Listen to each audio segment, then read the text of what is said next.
So here's the big question. What does it mean to actually be a pitmaster? I mean, we hear that term thrown around in the barbecue industry like crazy. But what does it actually mean? So on this podcast, we're going to take you on a journey to teach you what it means to actually be a pitmaster. We're going to talk about building pits. We're going to talk about cooking on pits. We're going to talk about cooking for the masses. We're going to talk about how to make money in the barbecue industry. Join us in this journey. Hey, good morning, everybody. Welcome to the Barbecue Culture Podcast. This is Frank Cox. Hey, driving to work this morning.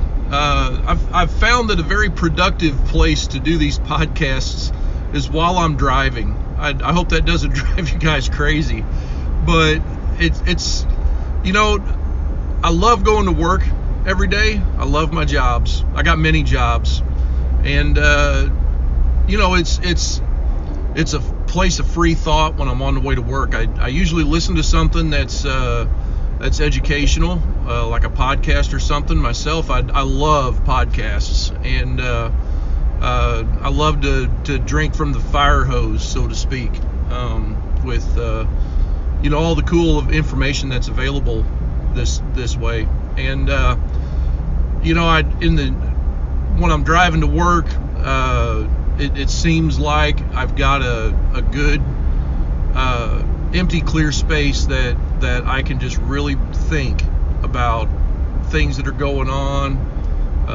what my goals are, what things are that I want to do. And you know, I've always had a like or a love, really, for being in front of a microphone. You know, like the radio show we had, it was a lot of fun.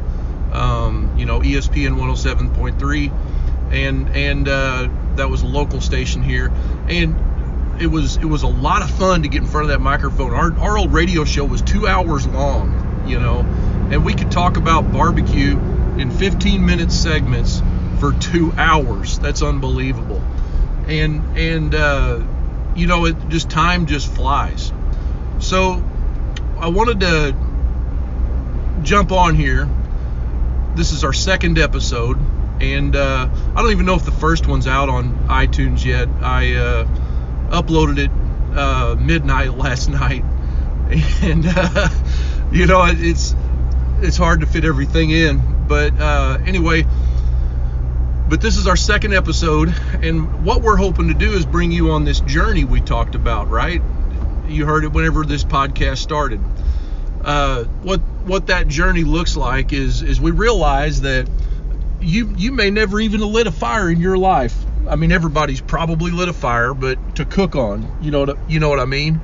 And so we're going to start there. You know, what is it? We said we want to know what it takes to become a pitmaster, right? So let's start out from zero.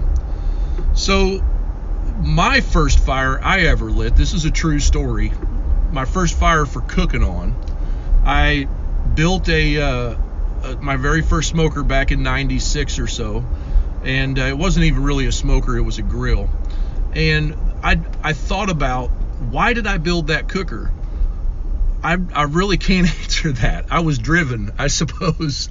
I don't know. But I had come up with a 55-gallon barrel from a buddy of mine that had a print shop. And I don't even know what he used 55 gallons of lacquer thinner for in the print shop. Maybe cleaning heads or something, I don't know. But I figured, what the heck, I'll start cutting on this thing. And so I was pretty scared. I remember trying to figure out where to cut it. You know, I had no idea where to make the first cut. And we was broke as a joke back then. We was just fresh married. You know, we lived in a little trailer house, my wife and I. I was, in 96, I think I was 21 at the time, maybe. And I had no idea where to make the first cut. I'd been working in a sheet metal shop, you know, so I figured, well, what the heck, I could just fix it, you know, if I mess it up, probably. But I was going to have to limp through on this deal because I didn't have no money to speak of. And so I cut the doors, and I welded a few pipe couplings on the bottom of that thing with a little piece of plate, and I screwed some legs in it. And I don't even remember what I used for hinges on it. Maybe I just went down to the hardware store and grabbed some, I guess. But I made the door where it open and shut. I put a little catcher down there so that when the door shut, it didn't fall in. And I honestly don't even know what I used for a cooking grate. If I remember correctly, it was some expanded metal, but it was nothing like what we build today. And so I remember taking that thing home, and I didn't know what else. I didn't even know what, like, if you asked me what's your favorite first or your 5 favorite cuts of meat, I would be like pork chops ? And burgers. I had no idea what I was even looking for when it come to that sort of thing. And so what I did is I got some charcoal, some briquette, always safe charcoal, because that's all I could afford. And I got a few little of them pork steaks, which pork steak is just basically a pork butt that's been put on the bandsaw in the meat department, and they slice it into 1/2 inch to 3/4 inch strips, so they're bone in, And I went in there and I piled all that charcoal all the way even across the bottom, and I put some lighter fluid on it. I struck a match and tossed her in, Went inside the house and started messing with, it was fire, it was blazing up. I had the door open, so I had the door open anyway on it, and it was flaring up. And I was inside the house there, and I was looking through, what do I put on this pork steak? I had no idea. So I just salt and peppered it. I didn't know what else to do. And so I went outside. By the time I got out there, shut the door, I threw the pork steaks on, and I was like, well, we'll just let them cook for a minute or two, and I'll go back in the house. At the time, we was so poor. We were young, and at the time, I didn't even have like TV or nothing. Dish Network had just come out, and I couldn't afford to bill every month for Dish Network, so we shut the Dish Network off. And I figured out that you didn't have to shut it completely off. You could do vacation mode, they called it, which was like $5 a month. And then I found out that I could purchase the outdoor channel for $1.99. So for like our first 4 years of marriage, the only channel we had was the outdoor channel. And of course, I'm quite an avid outdoorsman, so I enjoyed the heck out of that, drove my rest of my family crazy. But so I would go inside and I'd watch whatever was on the outdoor channel. And I sat in there for a couple of minutes, and went outside, and I was like, dang, this thing ain't even really hot no more. It was tapering off. And so I squirted some more lighter fluid on it, and I went back inside, figured it would flare up, and I could have flames and I could cook again. And so I went back inside, and I came out a couple minutes later, and man, it was just like nasty. It smelled awful, like lighter fluid. There wasn't really a lot of heat, there wasn't a lot of temperature. And then so I was like, well, heck, I must have built this thing wrong. I don't know what's going on. So we took the rest. I only had a couple on there, so because I didn't want to ruin them, the pork steaks. So I took the rest of them and I put them in the oven and cooked them. And anyway, the next couple weekends later, I was down at my mom's house. I figured I would take that down to mom and dad's and fire it up, and we'd see what we could do with it. Because you always look to mom and dad for answers. At least, most of us do anyway. But so I was out there with my mom, and my mom's been burning stuff. She's been burning stuff forever. We used to have hot dog roast, and I figured surely mom, she can help me figure out why this fire won't burn. And she was like, well, you ain't got no air. It can't get no air.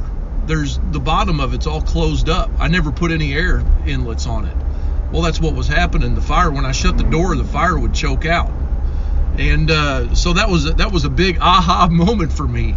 So me being a sheet metal guy, I grabbed the closest hammer screwdriver and I poked me a hole through that thing, and I just beat a hole in it. Just not a huge hole, but I just beat a little hole in it, And as I cooked, it you know, it was really hot on that one side, so I beat a hole on the other side, you know, and by gosh, we had temperature at that point. And so that was the story of how Frank lit his first fire in a cooker. So we all start somewhere. At that time, I had no idea that I would be a professional barbecue individual. I had no idea that people would like to eat my food. I really had no idea that I would like to grill, honestly, because at the time I was fairly discouraged because I spent money to build that little cooker and freaking had no idea even how to light a fire in it. I mean, it's laughable. So anyway, what I'd like to do, you know, we own smokerbuilder.com. I don't know if you ever heard of it or not, but that's where we come from. And smokerbuilder.com is if you just go to the internet, type in smokerbuilder.com, you're going to land on our blog. And when you're there, of course, there's some content there. We've been trying to do better about keeping up with it and adding stuff there. But over the years, you know, we've been in business a long time, and over the years, we've built what we call a forum, a barbecue forum. And that forum lives in two places. The actual web presence, like on the internet, is smokerbuilder.com/forums. And you can get there from the blog. You just go to smokerbuilder.com, click the button that says forums. And what I'd like to encourage you to do is either join up there, or if you're more comfortable on Facebook, we have a hidden Facebook group called smokerbuilder.com forums group. Both of those places are very active. You can get on there and you can kind of sort through the history. The best place to get the history would be on the forum proper, smokerbuilder.com/forums. And you know, you can just click on my name. Once you log in, you know, register, pick out a cool username, click on my name, and go back and look at the journey that I've been on for ever since we started smokerbuilder.com back in 2010.